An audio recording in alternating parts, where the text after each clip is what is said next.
right, welcome to the third hour of American Agenda. I'm Bob Sellers. And I'm Heather Childers, and we're going to be joined by our family of co-hosts shortly. But I believe at this point we only have one of them with us, and that is Holly Rasheen. Holly, thank you so much for joining us. We appreciate it.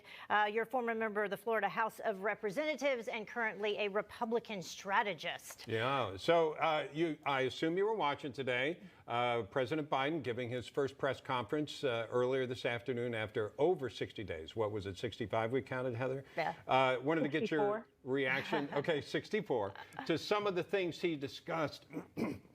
Let's start with the first one to get your reaction to President Biden blaming the GOP for the problems in the country, kind of doing that. Let's take a listen. Here's the deal. I think my Republican colleagues are going to have to determine whether or not we want to work together, or they'll decide that the way in which they want to proceed is to just decide to divide the country, continue the politics of division. But I'm not going to do that. I'm just going to move forward and take these things as they come.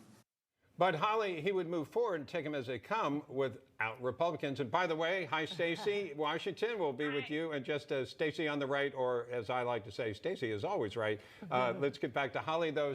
Holly, what did you think of that?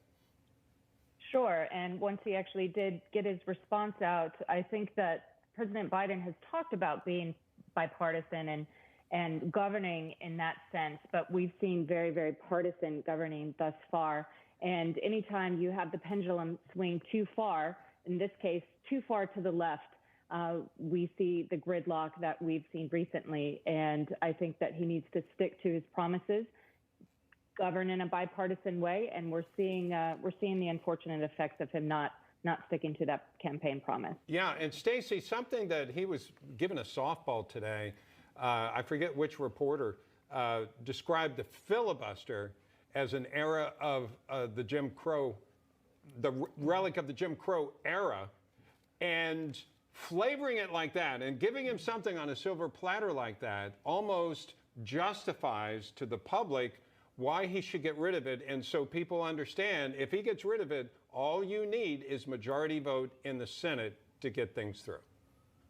So this only works in a country where Democrats and the NEA have been in charge of public education for the past 30 years, and they've dumbed everything down so far that Americans don't understand that our system of government is not majority rule. It's not a true democracy. We have a representative republic. So a simple majority should not be the way that Congress governs, the Senate governs, because that means that you cannot have bipartisanship. It means that a ton of voters, pretty much half the country, are disenfranchised. And then the other thing is, my wingback is Jim Crow era. Those chairs are Jim Crow era. All of the blue and white, blue willow, the spode, everything I've got in my house that is of any value, it's all Jim Crow era, because that's the Democrats. It's one of their go-tos. If something is hindering them from implementing their agenda, they just say it's Jim Crow. It's from an era where Jim Crow was in effect. Or they'll just say it's straight out racism.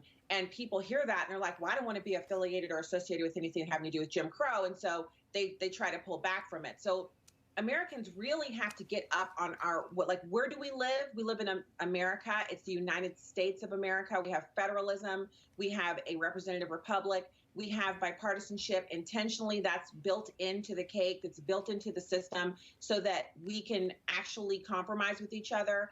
This is not, it's not Haiti. It's not North Korea. It's not places where one group of people get to decide what everyone else is going to do. And so, he also said something about the GOP that I hated, but I'll hold off on that. Okay, we will get to that. But, Heather, the government isn't supposed to be efficient necessarily. Sometimes there's a reason you need more votes. Right. Well, did you hear him, though? And I'm glad you brought that up, because the president of the United States, I think he was talking about the filibuster when he said, well, I don't really know the process for all of that.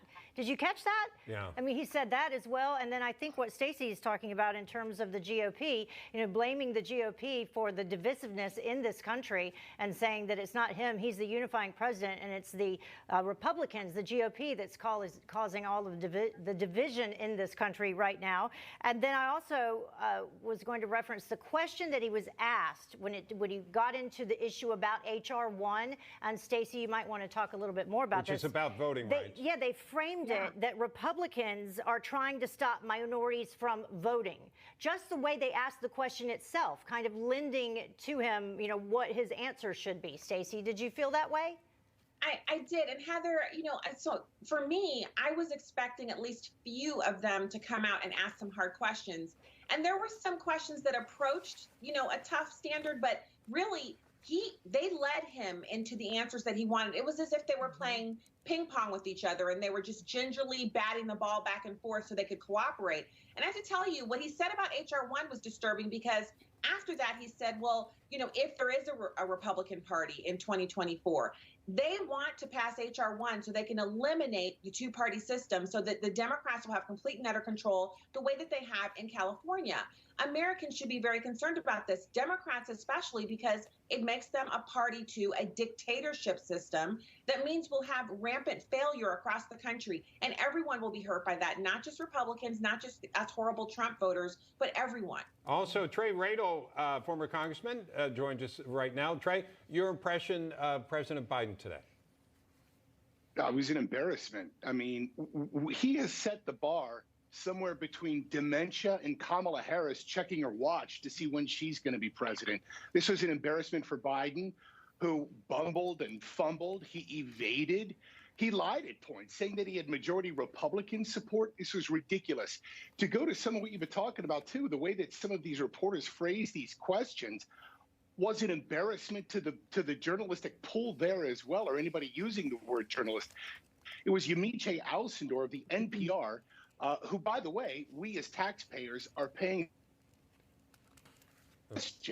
with calling Joe Biden basically a moral, upstanding citizen, and he took it and ran with it and ended his whole question and answer session with her saying, I'm really glad that people around the world think I'm such a great guy. Yeah. This is really sad. He said that a couple times. All right, so there's much more to talk about in reference to the president's first news conference in 64 days. I think this is day 65. We'll talk about that and some more topics when we come back. So stay with us, everybody.